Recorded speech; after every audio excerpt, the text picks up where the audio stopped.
ॐ वाङ्मे मनसि प्रतिष्ठिता मनो मे वाचि प्रतिष्ठितम् आविराविर्मयेधि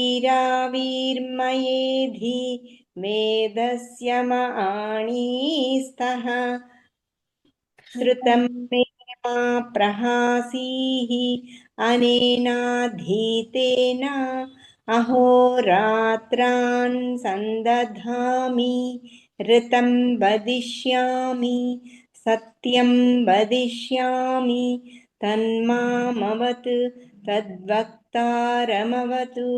अवतु माम् अवतु वक्तारमवतु वक्तारम् ఓం శాంతి శాంతి శాంతి. ఓం శ్రీ నమస్తే అండి అందరికీ. ధన్యవాదాలు పుష్ప గారు. నమస్తే అండి. ఉత్తమం, నమస్తే అమ్మా. చక్కగా చదివినారు. నమస్తే అండి అందరికీ. సో అమ్మ ఇక్కడ వినండి, ఇదేంటి మనము ఈ జుహోత్యాది గణం చూస్తున్నాము. జుహోత్యాది గణములో 26 ధాతువులకి రూపసిద్ధి ఎలా వస్తుంది అది చూస్తున్నాము. మనకి ఇక్కడ తెలుసుకోవాల్సినవి ఏమున్నాయి అంటే, ఇక్కడ ఫస్ట్ ధాతువుని ద్విత్వం చేస్తాము. ఆ ద్విత్వం చేసిన తర్వాత మళ్ళీ దానిని అభ్యస్తం అంటాము. రెండింటిని కలిపి అభ్యస్తం అంటాము. మొదటి భాగాన్ని అభ్యాసం అంటాము అని తెలుసుకున్నాము. ఈ అభ్యాసములో 5 కార్యాలను చేస్తాము. చేసిన తర్వాత ఇంకా ఏమైనా స్పెషల్గా ఏమైనా ఉంటే, అంటే సన్ కానీ యంగ్ కానీ అలాంటివి వేరే వచ్చినప్పుడు వాటికి వేరే నియమాలు ఉన్నాయి అభ్యాసానికి. కానీ ఇక్కడ సాధారణ నియమాలు ఏవైతే ఉన్నాయో అవే ఇక్కడ జుహోత్యాదిగణంలో పనిచేస్తాయి. అర్థమైందా? అందులో అభ్యాసములో మరి ఎలాగా, ఫస్ట్ ఏంటి హలాది శేష, తర్వాత చెప్పండి హ్రస్వః. అలాది కేశః హ్రస్వః, తర్వాత ఏమో అభ్యాసే చర్చ, తర్వాత కుహోశ్చుః, తర్వాత తర్వాత బురణ ఉరత్. పురత్. ఏంటి హలాది శేష హ్రస్వః, తర్వాత ఆ అంటే అభ్యాసే చర్చ, అభ్యాసే చర్చ, తర్వాత కుహోశ్చుః. ఊ అంటే పురణర పరః. ఉరత్. ఉరత్. ఉరత్. ఉరత్ అంటే ఏంటి ఊహు అత్. ఊహు అంటే ఏంటి? ఊహు అంటే ఏంటి? ఇది సృష్టిలో ఉంది. ప్రాతిపదికం ఏముంటుంది? ఈకారం ఉంటుంది. ఉహు ఉహు అంటే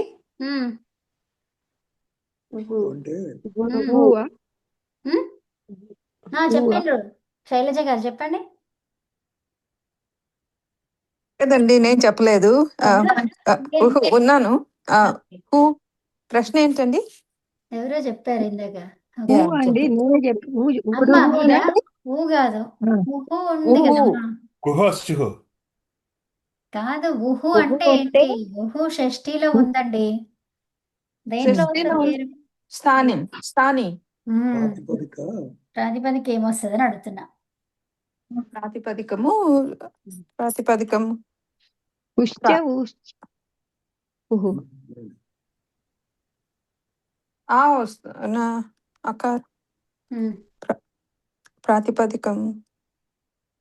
ఉరత్తులో అమ్మ శబ్దం ఎలా వస్తుంది? అకారం అమ్మ. అమ్మ అంటే అమ్మనే కాదు, అది వేరే తీసుకోండి. ఎందులో వస్తుంది? రామ.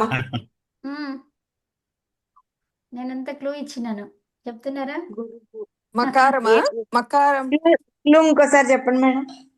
అమ్మ శబ్దం ఏదైతే ఉందో దానికి ఏదో చూసుకోండి. ఇంకా ఏముంది అక్కడ? రీ. నాకు దాని నుంచి ఏం కావాలో అది చెప్పాలి. రీకి ఊహు వస్తుంది, అవునా? షష్ఠిలో ఏంటి? మాతుహు. మాతృ శబ్దం ఏముంటుంది? మాతుహు కదా. సో రీకి ఊహు వస్తుంది. ఇప్పుడు మీరు రీ కొంచెము గుర్తుపెట్టుకోవాలి. ఏమంటే ఇప్పుడు మనకి అకారాంత శబ్దం ఉంది. అచ్చులు, ఫస్ట్ అచ్చుల్లో అకారాంత శబ్దం ఉంటే ఏమవుతుంది? ఆహా. అర్థమైందా? ఉమ్. తర్వాత ఈ ఉంటే ఈ ఆహా కాదు. ఉంటే ఇక్కడ ఏమొస్తుంది? మనకి సప్తమి షష్ఠి గురి కావాలి కదా. షష్ఠిలో గురి ఏమొస్తుంది? స్య. హరేహే ఏహే ఇక్కడ ఏమొస్తుంది? ఏహే. ఏహే ఓకే. ఉమ్. స్య అంటే ఇక్కడ ఆ అని పెట్టుకోండి ఇక్కడ. ఉమ్. ఓకే, యాక్చువల్గా స్యానే పెట్టుకోవాలి, ఇంకేముంటుంది అందులో, ఏం చేయరాదు అంతే. అదే యా. తర్వాత ఊ ఉంటే ఊ ఉంటే రి రీనా. ఏం చెప్తున్నారు మీరు? ఊ ఉంటే ఓహో ఓకే అంతే మేడం. ఓహో ఏమొస్తుంది? ఏహే ఓహో కదా. ఓహో వస్తుంది. ఇక్కడ తప్పు రాస్తున్నాను నేను, మీరు చెప్పిన ప్రొనౌన్సియేషన్కి తప్పు రాసిన. ఏహే ఏనవ్వాలి? ఏ. ఏహే ఇది ఓహో. ఓకేనా? ఓకే. తర్వాత ఇంకేమొస్తుంది? రీ ఉంటే రి ఉంటే ఊహు కరెక్ట్, ఉత్తమం. మాతృ మాతృ మాతృ మాతృ అర్థమైందా? ఓకేనా? ఇక్కడ నుంచి ఎవరో వస్తుంది. ఇప్పుడే వచ్చినట్టున్నారు ఎవరో. అదే. ఓకే, సో ఇవ్వండి, ఇవి గుర్తు పెట్టుకోవాలి మీరు. ఓకే, ఇంతేనా? అంటే ప్రాతిపదికంలో ఇవి ఈ లెటర్స్ కి ఈ అచ్చులకి ప్రాతిపదికంలో ఇవి వస్తాయి అన్నమాట. కదండి? ప్రాతిపదిక. ఓకే. అంతే. నది ఉంది, నద్యోహో అంటాం, యోహో రావాలి ఇక్కడ, ఏహే కాదు యోహో కదా, నద్యోహో. గురు ఉంది, గుర్వోహో, ఓహో అంటున్నాం, వకారము ఓహో ఇవి. ఓకేనా? తర్వాత మాతృ అంటున్నాం, మాతుహు. రామ అంటున్నాం, స్య. పద, పద అనుంది, పదస్య. అర్థమైందా? గిరి, గిరియోహో. ఓకే, వధు, వధ్వోహో. అట్లాగా. షష్ఠిలో అవును, కరెక్ట్ కరెక్ట్. ఇవి ప్రాతిపదికలు. ఇవేంటివి? అజంత ప్రాతిపదికలకి అలా వస్తాయి. ఇప్పుడు హలంతంతో చూసుకుంటే ఏమవుతుంది? అన్నిటికీ విసర్గలు. అచ్, అచ్ ఉంటే ఏమైంది? అచహ, విసర్గ వచ్చింది. ఓకే. హ అంటే ఏం చెప్తారు? హహ. ఓకే. వ్ ఏం చెప్తారు షష్ఠిలో? వాహ. ఇవి హలంత శబ్దాలకి అలా ఉంటాయి. ఓకేనా? అచ్చుకి అచహ, హ హహ, వ్ వహ. ఇవి ప్రాతిపదికలు. మొదటగా ఉన్నవి ప్రాతిపదికలు, తర్వాత వాటికి షష్ఠి అంత రూపము ఇట్లా ఉంటుంది. అర్థమైందా? ఒక్కొక్క లెటర్ తీసుకుంటే మనకి చివరిదే కదా కావాల్సింది, అవునా? ముందు ఉన్నదాన్ని అలాగే యాజ్ ఇట్ ఈస్గా పెట్టుకుంటాం, దాని తర్వాతది కావాలి. ఓకే, అలా ఉంటుంది. సో ఇప్పుడు మనకి ఇక్కడ విసర్గ కనిపిస్తుంది, కానీ ఇక్కడ యోహో ఉంది కదా, ఇదేమో వహ ఉంది. మరి అవి రెండు ఒకలాగా ఎట్లా కనిపిస్తాయి? కనిపించవు కదా, వేరువేరుగానే ఉన్నాయి కదా, ఈజీగానే కదా, సింపుల్గా గుర్తుపెట్టుకోవడానికి కదా. సో ఇప్పుడు వచ్చినప్పుడల్లా మీరు ఇది ఒక ఫోటో తీసుకోండి, లేకపోతే ఒక పేపర్ మీద రాసుకోండి. రాస్తాం మేడం. ఇదేంటి? అజంత శబ్దాలకి, అజంత శబ్దాలు ఏమున్నాయి? ఆ, ఈ, ఊ, రి, అంతే. ఏజంతాలన్నీ కూడా ఏమైపోతుంది? ఆకారాంతాలు అయిపోతుంది. ఆకారాంతాలు అయిపోయి ఏమైంది? మళ్ళీ ఆనే ఉంటుంది, కాబట్టి మళ్ళీ ఇది రూపం ఇలాగే ఉంటుంది. ఓకే, సో ఇప్పుడు అచ్చులు ఇలా ఉన్నప్పుడు దానికి చివరిగా షష్ఠిలో ఇలా రూపాలు వస్తాయి. హలంత శబ్దాలకి ఇలా వస్తుంది. ఓకేనా? సప్తమిలో ఎలా? సార్ ఇట్లానే ఉంచండి. ఇది మెయిన్గా ఇది అవసరం, ఎప్పటికీ అవసరం ఇది, కాబట్టి ఇది గుర్తుపెట్టుకోవడానికి. ఫోటో అట్లానే గ్రూప్ లో పెట్టేసేస్తే ఫోటోలు ఎన్నని పెట్టుకుంటాము కదా, రాయండి, రాస్తే కొంచెం. రాస్తున్నానులేండి. అదే అదే.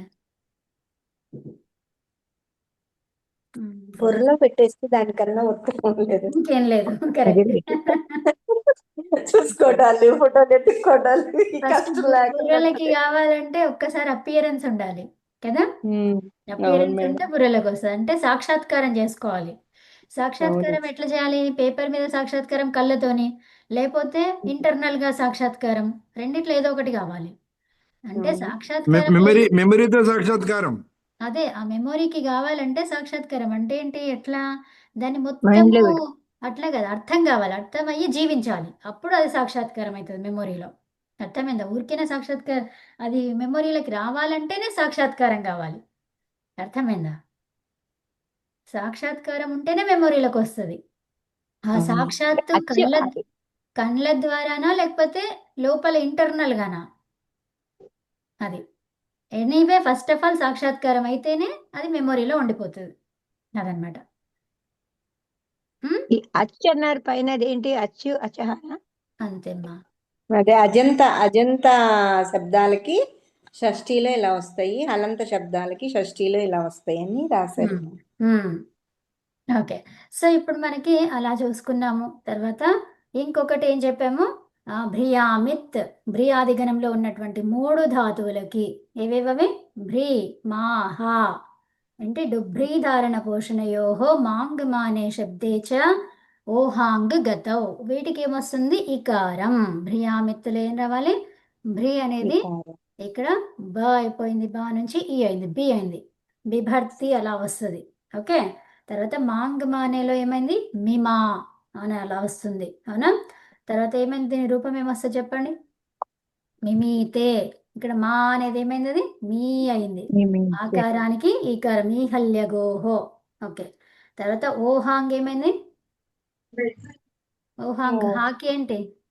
జి, జిహీతే, జిహి ఇక్కడ ఏంటి? జిహీతే, ఆత్మనేపది కాబట్టి జిహీతే. ఓకే. సో అలా వచ్చాయి. తర్వాత ఇక్కడ ఏం చెప్పుకున్నాము? నిజాం త్రయాణం గుణః శ్లౌ. ఏమన్నాము?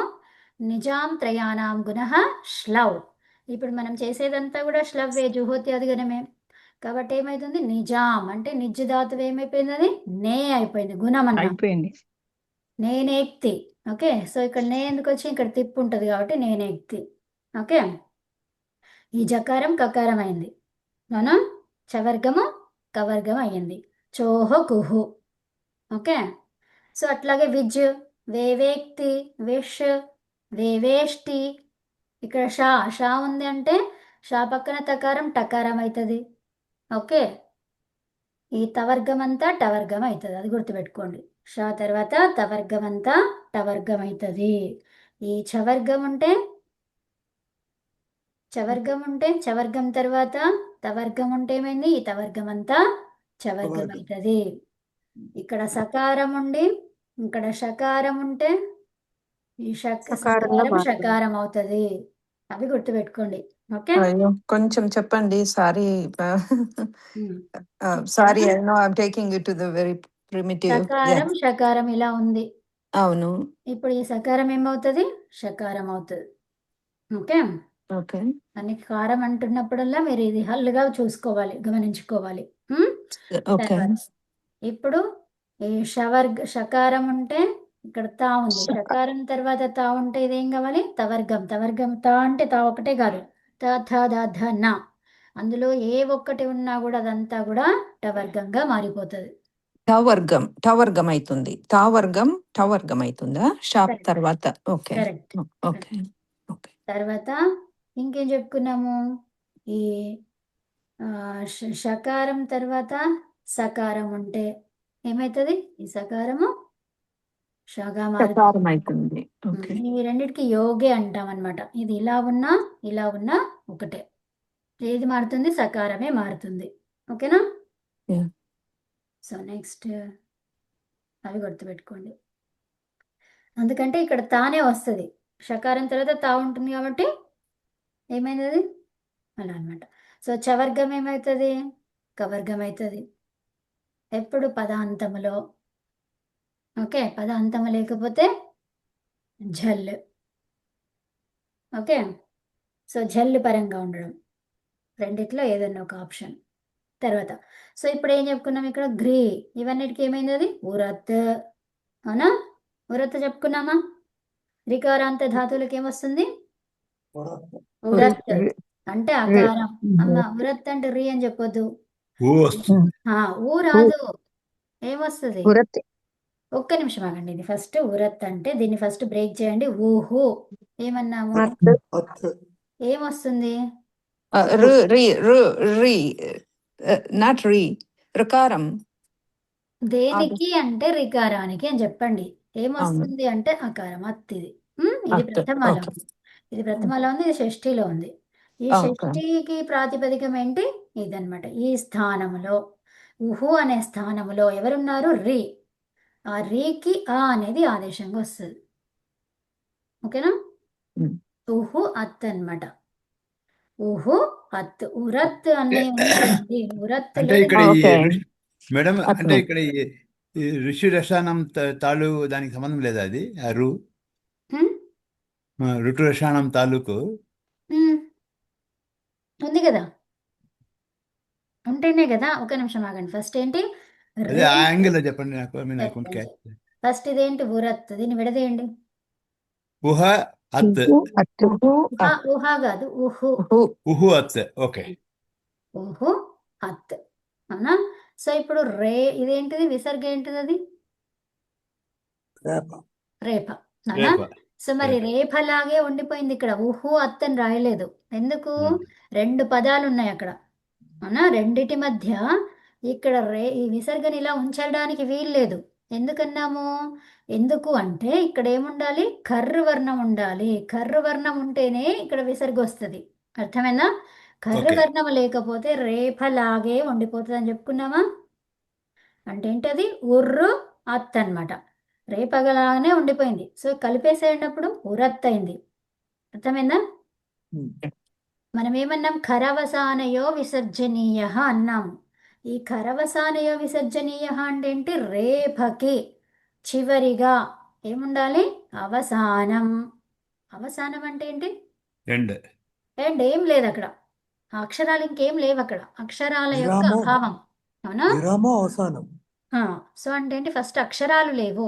అవునా? సో అక్షరాలు లేని దాన్ని ఏమంటాము? అవసానం అంటాం. అక్కడేం లేదు. తర్వాత ఒకవేళ ఉంటే ఏముండాలంట? ఖర్ వర్ణాలే ఉండాలి. ఖర్ ప్రత్యాహార వర్ణాలే ఉండాలి. లేకపోతే దేనికి? విసర్గ రావడానికి. ఇప్పుడు మనం చెప్పుకుందంతా. అవునా? అర్థమైందా? మరి కర్ర కాకుండా వేరే ఏమన్నా వస్తే ఏమవుతుంది? రేపలాగే ఉండిపోతుంది. అర్థమైందా? మీకు ఓకే రా వచ్చిన చోటల్లా గమనించండి. ఇక్కడ ఉరత్ ఉంది, రేప వచ్చింది. సో దాన్ని విడదీయండి. ఉర్రు అత్. ఇక్కడ రేప తర్వాత ఏముండాలి? కర్ర ఉండాలి. కర్ర ఉందా మరి? లేదు లేదు. కాకపోతే అందుకని ఏమైంది? అది అలాగే ఉండిపోయింది. కలిపేసినాం. విసర్గ అయింది ఉరత్ అయింది. విసర్గ ఎందుకైందండి? కలిపేసినాం. విసర్గ కలిపేసాను. ఎందుకు కావాలి?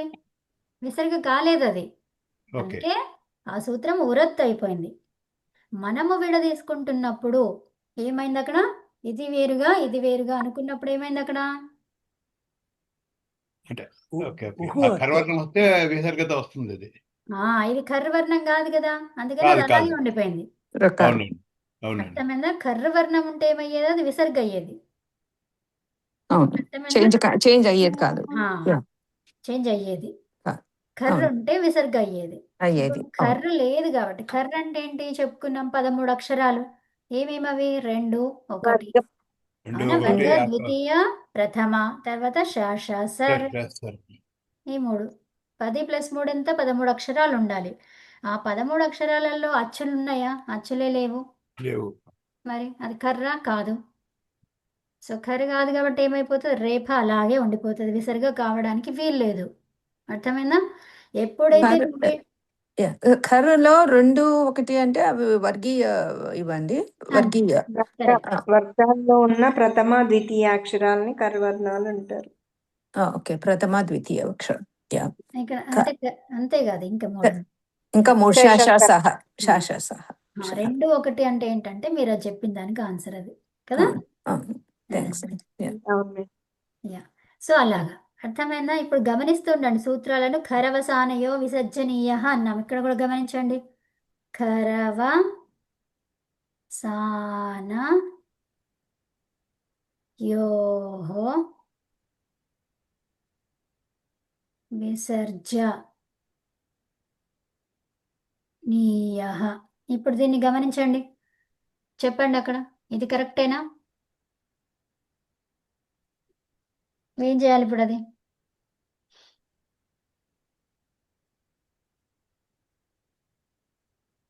కరెక్టేనా అంటే ఏది కరెక్ట్ కాదని ఆ, ఈ గమనించండి, సూత్రం ఇది. అవును. మనకి రేఫ విసర్గ దానికి ఉంటది కదా, సో అది అవును. చూడండి. ఉమ్. కరోసానయోర్ విసర్జనీయ. అమ్మ ఉండండి, ఇక్కడ ఇది మంచిగా గమనించండి, విసర్గలు ఎక్కడున్నాయో గమనించండి. 2 ప్లేస్లలో ఉన్నాయి. యోహో అనే చోట. 2 ప్లేస్లలో ఉంది. ఆ విసర్గ ఏం కావాలి, ఈ విసర్గ ఏం కావాలి, అది కరెక్టేనా కాదా, ఏమొస్తుంది చూడండి, ఏం రావాలి? ఈ యో అన్న చోట వి రావాలి, యోర్ విసర్జనీయ అని. యోహ దగ్గర ఏం కావాలి? యోర్ రేఫ విసర్జనీయ. రావాలి. రేఫ రావాలి. ఎందుకు రావాలి? రు అని చెప్పకుండా రేఫ రావాలి. ఆ, సో రేఫ ఎందుకు రావాలి? పక్కన కర్ర ఉంది కాబట్టి. కర్ర ఉందా? లేదు. కర్ర ఉంటే రేప కాదు, ఒక్క నిమిషం, కర్ర ఉంటే రేప వస్తుందా? కర్ర ఉంటే విసర్గ అవుతుందండి. విసర్గ ఉంటుంది. సారీ అది విసర్గ లేదు కదా ఇక్కడ. అది విసర్గ కాదు, విసర్గ వినండి sorry first of all. Sorry ఒక్క అదర్ వే నిమిషం. రౌండ్ చెప్పాను పొరపాటు. అదే. ఒక్క నిమిషం ఆగండి అమ్మా. సో ఇప్పుడు చెప్పండి, మన ఎవరు, మన శ్రీకాంత్ గారు మీరే చెప్పండి. మీరు చెప్పారు ఆన్సర్, చెప్పండి మీరు. ఇప్పుడు ఆ రేఫ బదులు విసర్గ వచ్చిందండి అక్కడ. అది కరెక్టేనా?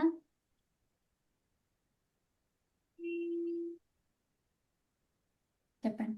అంటే అది షష్ఠి బహువచనం కదా, షష్ఠి ద్వివచనం కదా.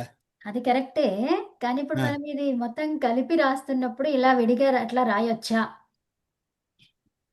దానికి రేపు వచ్చేస్తుంది కదండి. రేఖ రావాలి. రేపు వచ్చేస్తుంది, అది పైన రకారం పైన వస్తుంది. ఎందుకు రావాలి? ఎందుకంటే ఇది కర్రీ అంటే కాదు విసర్గ కాబట్టి. బదులు విసర్జని. సమాస పదం రాసినప్పుడు ఉమ్, పైన రేపు వస్తుంది, కలుపు 2 పదాలు కలుపుతాం. ఉమ్. అదే రేప ఎందుకు వచ్చింది, సకారం ఎందుకు రాలేదు? రేపు ఎందుకు వచ్చింది? విసర్గ ఉన్నది కాబట్టి విసర్గ బదులు రేపు వస్తుంది. ఎందుకు? ఎందుకంటే లేదు కాబట్టి. దాని ఆర్డర్ ఏముంటది, ఇదన్నమాట. ఓకే, ఇది ఏముంటుంది దాని ఆర్డర్?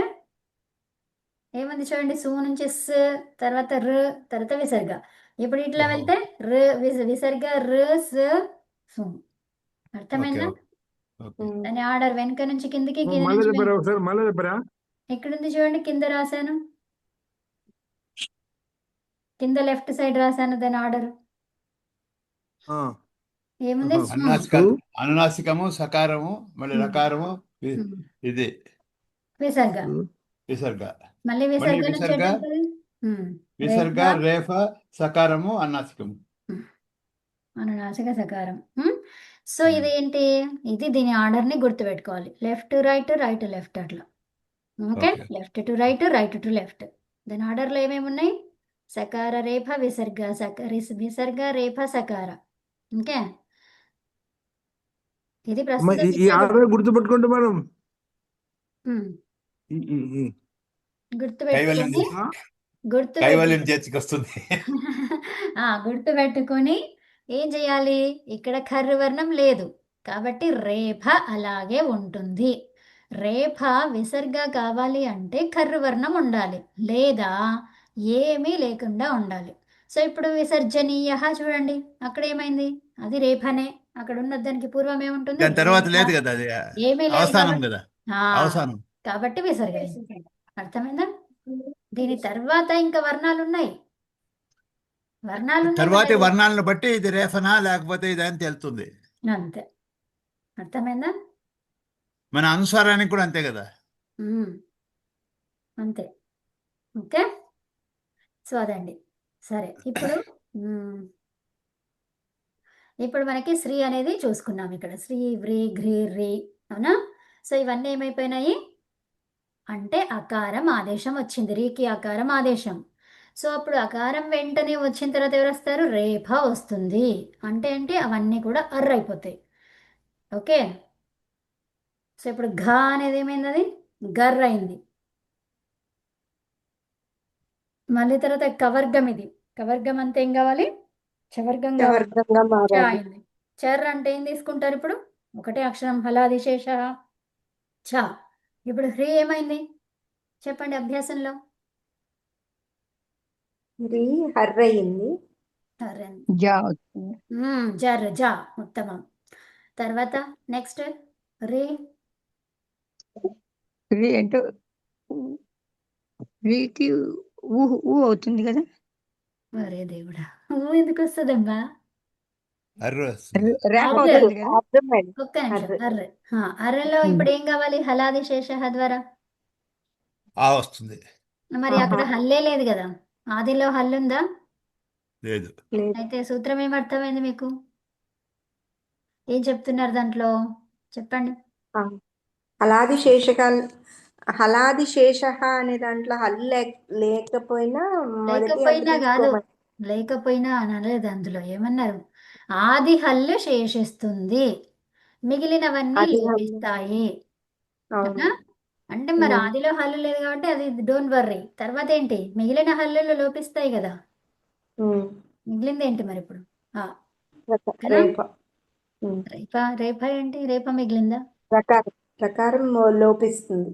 ఆ, మిగిలింది ఏంటి అని అడిగాను. ఓకే, అప్పుడు ఆ. రేపు అన్నారు అవును. ఆన్సర్. ఓకే, మిగులుతుంది. ఓకే, సో అదండి, అర్థమైందా?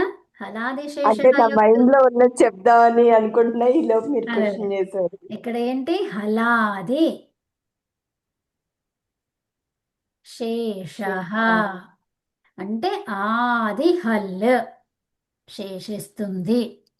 అర్థమైందా? మిగులుతుంది. ఆది ఉమ్. హల్లు శేషిస్తుంది అంటే అదే మిగులుతుంది. మిగిలినవన్నీ ఏమైపోతాయి? మిగిలిన హల్లులన్నీ అన్నమాట. ఇక్కడ ఆది హల్లు అన్నారు. ఆది హల్లు అంటే ఇంకా అంత్య హల్లులు, తర్వాత హల్లులు ఏంటి? లోపిస్తాయనే కదా. లోపిస్తాయి. ఉమ్. అంతేనా? సో అంటే ఏంటి? ఉమ్. ఇప్పుడు మనకి అచ్చ అనేది ఉంది. సో ఇప్పుడు దీంట్లో ఏమవుతుంది? ఆ ఆదిలో ఉండి ఆదిలో ఆ హల్లు లేదు. మిగులుతుంది. ఆదిలో ఏముంది? హల్లు లేదు. ఏమన్నారు ఇక్కడ? ఆది హల్లే శేషిస్తుంది, మిగిలిన హల్లులన్నీ లోపిస్తాయి అని అర్థం. అంటే ఏంటి? మిగిలిన హల్లు లోపించింది. అక్కడ ఉంటే ఆదిలో హల్లు ఉంటే ఉండేది, లేదు కాబట్టి దాని గురించి అవసరం లేదు మనకు కదా. ఉమ్. అర్థమైందా? ఇది యాజ్ ఇట్ ఈస్గా రాసేసుకుంటాం. హల్లుల గురించే చెప్తున్నారు అక్కడ. అర్థమైందా? ఉమ్. అచ్చు గురించి ఏమన్నా చెప్పారా? చెప్పలా. లేదు, జస్ట్ హల్లు గురించి చెప్తున్నారు అక్కడ. నెక్స్ట్ ఇప్పుడు ఇక్కడ హన్ అనేది ఉంది. సో ఇప్పుడు ఏం మిగులుతుంది అందులో? ఆ. ఆ మిగులు. మిగులుతుంది. మిగతాదంతా లోపిస్తుందనే కదా. ఇందులో కూడా అంతే. అంతే కదా. హల్లు ఆదిగా ఉంటే ఉంటుంది, మిగతా హల్లులన్నీ లోపిస్తాయనే కదా అర్థం. ఉమ్. అక్కడ లేదు కాబట్టి ఇంకా మిగిలిన హల్లులు తీసేస్తున్నాము. మిగిలింది ఏంటి మనకు? అకారం. అర్థమైందా? అర్థమైంది. సో అదనమాట. నెక్స్ట్ ఈ ఘస్. ఘస్కి ఏం చెప్పుకున్నాము? ఘస్ అనేది వేరే వేరే గణంలో ఉన్నటువంటి ధాతువు అది, కాబట్టి ఇక్కడ మనకు కనిపించదు. ఆ రెండింటికి కలిపి ఒక సూత్రం చేసిండ్రు. ఏంటది? భస్ ఘసోహో బస్. హలీచ. బస్. హలీచ అన్నారు. హలీచ ఏమైతుంది? ఉపధాయా లోపః. ఏం చెప్పుకున్నాము? ఉపధాయా. లోపః. ఏ ఉపధాకి మరి?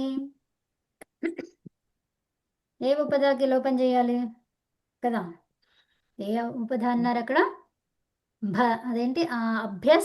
అభ్యస్త అంగస్య ఉపధాయా లోపః. అర్థమైనా? అంగస్య ఉపధాయా లోపః. ఇక్కడ అంగం ఎలాంటి అంగానికి? అభ్యస్త అంగ. అర్థమవుతుందా? అభ్యస్తాంగ. సో అంటే అభ్యస్తం అని ఎక్కడెక్కడ ఉంటుందో అక్కడ హల్లు కానీ అచ్చు కానీ ఉంటే చా అన్నారు. హలి చా అన్నారు కదా. ఈ చా దేనికోసము అంటే అచ్చు గురించి చెప్పారు దానికి పూర్వంలో. అంటే ఏంటి? అచ్చున్న హల్లున్న లోపిస్తుంది ఉపధాలో ఉన్నటువంటి దానికి. ఓకే, ఉపధాలో ఏది ఉంటుంది? ఉపధా లోపం అన్నారు అక్కడ. ఓకే, ఉపధాలో అచ్చులు అనమాట. ఏంటి ఉపధాలో ఏముంది మరి చూద్దాం. ఇప్పుడు ఈ బస్సులో ఉపధాలో ఏముంది? ఉపదాలో అకారం. అకారం ఉంది. అకారానికి లోపం అన్నమాట. అంటే ఏమైంది అది? భ భో. తర్వాత ఇక్కడ తి అని ఉంది మనకు. ఇది పరస్మైపదినేనా? పరస్మైపది కాబట్టి తి ఉంది. ఇప్పుడు బస్సుకి అభ్యాసంలో ఏమొస్తుంది? బా వస్తుంది. అవునా? అంతేనా? అంతే మేడం. హలాదిశేష హ్రస్వ. తర్వాత అభ్యాసే చర్చ. అభ్యాసే ఇప్పుడు చర్చ. హ్రస్వ పనిచేయదు కదా. హలాదిశేష అవును. తర్వాత ఏంటి అభ్యాసే చర్చ. రెండింటి అభ్యాస ద్వారా చర్చ. బా వచ్చింది. తర్వాత ఇప్పుడు ఇక్కడ రెండు ఇలా కనిపిస్తుంది. సో దీన్ని ఎలా తీసుకోవాలి? ఈ సకారం తకారం కనిపిస్తుంది. అక్కడ ఏదో ఒక సంధి జరగాలి. అవునా? ఉమ్. ఏదో ఉమ్. ఒకటి జరగాలి. ఏం జరగాలి మరి అంటే ఏమన్నాము? లోపం అయ్యే సంధి జరిగింది అక్కడ. ఏం లోపం అయ్యింది అక్కడ? ఉమ్? సకారం లోపం. సకార లోపం అయింది. ఎలా అయింది అది? దాన్ని ఎలాగ చెప్పుకున్నాం? అది ఝల్. తర్వాత ఏముంది ఇంకోటి? అది కూడా ఝల్లే. సో పరంగా ఝల్ ఉంటే ఏమన్నాము? ఝలి. మొదటి జల్లు లోపిస్తుంది. సో ఇప్పుడు పరం అంటే ఇది సప్తమి అయింది. పూర్వంలో అంటే దాన్ని ఏమనాలి? పంచమి కానీ షష్ఠి కానీ. కాబట్టి లోపించింది అన్నాం కాబట్టి ఈ ప్లేస్ ఏమైపోయింది? సిక్స్త్ అయిపోయింది. అవునా? అంటే విసర్గ వస్తుంది. పంచమి షష్ఠి అంటే హలంత శబ్దాలకు ఏం చెప్పుకున్నాం? ఇందాక చెప్పుకున్నాం కదా. ఏమొచ్చింది? విసర్గ. సో జలహ. ఇక్కడ జలహ అన్నాము. మరి ఇక్కడ ఇది విసర్గ రేఫ ఉంటుంది. మరి అది విసర్గని ఏం చెయ్యాలి?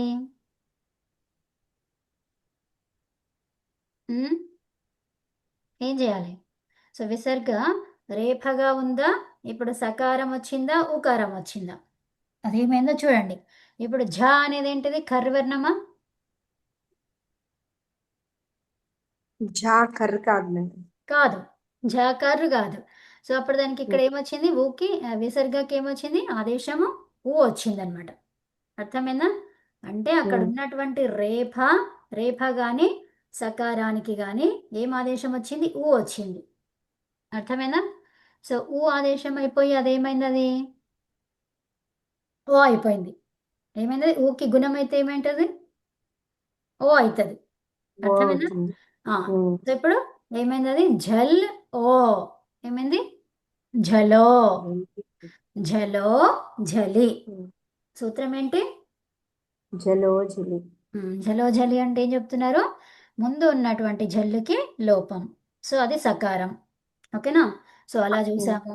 తర్వాత ఏమైంది? అది భ త రెండు కనిపిస్తున్నాయి.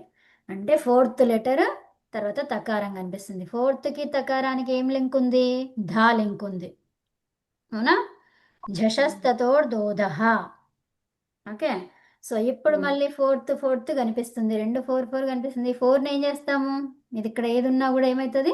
థర్డ్ లెటర్గా మారాలి. అవునా? సో అప్పుడు ఏమవుతుంది? అది బా. బకారం. బ. అల్ప ప్రాణం. సో ఇప్పుడు కలపండి. ఇక్కడ తస్ ఉంటుంది. బబ్ద్. ఇక్కడ ఏమైంది మనకి? తకా ఇది తస్. తకారమే మేడం. తీరా మేడం. తస్. తస్ తస్. తస్ అయితే తహా అవుతుంది కదా మేడం అప్పుడు. బబ్దహ అంతే. బబ్ధః. బబ్ధః. ఓకే. సో బబ్ధః దాన్ని ఎలా రాస్తాము? ఇది బబ్ధః. బబ్ధః అనేది రూపం వచ్చింది. నెక్స్ట్ ఇప్పుడు బస్సు తిప్పుతో చెప్పండి ఏమవుతుందో? బస్. తిప్పుతో పిత్తది. పిత్తుకి ఏం చేస్తాం? అది చెయ్యము. ఓకే. అపిత్ అయితేనే అలాంటి కార్యాలు చేస్తామన్నమాట. అర్థమైందా? అపిత్ ఉన్నప్పుడే అలాంటివి. ఓకే. ఇప్పుడు ఇదేంటిది? పిత్తది. సో ఇప్పుడు కలిపేయండి అంతా. బభస్తి. బభస్తి. అంతే. బభస్తి బబ్ధః. ఇంకేమన్నాము? ఇప్పుడు మళ్ళీ ఝి. ఈ ఝి ఏమైపోయింది? అతి అయిపోయింది. ఎందుకైంది? అది అభ్యస్తాత్. అవునా? సో భస్ ఇక్కడ బా. అవునా? ఇది ఏంటిది? అపిత్. అపిత్ కాబట్టి మళ్ళీ సేమ్ లాగానే కార్యం చేయాలి. చెయ్యాలి అంటే ఏంటి? ఏం చెప్పుకున్నాము? ఇక్కడ భస్సులో ఏం కావాలి? హల్లున్న అచ్చున్న ఏం చెప్పుకున్నాము? ఈ అంగములో ఉన్నటువంటి ఉపధాకి లోపం. హ్రస్వం కదండి. హ్రస్వం అని కదా. లోపం. అవునా? సో భ స్ హల్లున్న అచ్చున్న అని చెప్పుకున్నాం కదా. ఇక్కడ అచ్చు ఉంది. అచ్చు ఏంటి? కిత్తులై ఉండాలి. ఓకేనా? సో ఇప్పుడు భ స్ తర్వాత అతి. అప్పుడు ఏమైంది? కలపండి. ఇంకేమైనా చేద్దామా? ఏం చేయము. ఇక్కడ సంధి జరుగుతుందా? అంతే. చెప్పండి. బబ్బ బబ్ బబస్సతి భబ్సతి. భబ్సతి. బప్సతి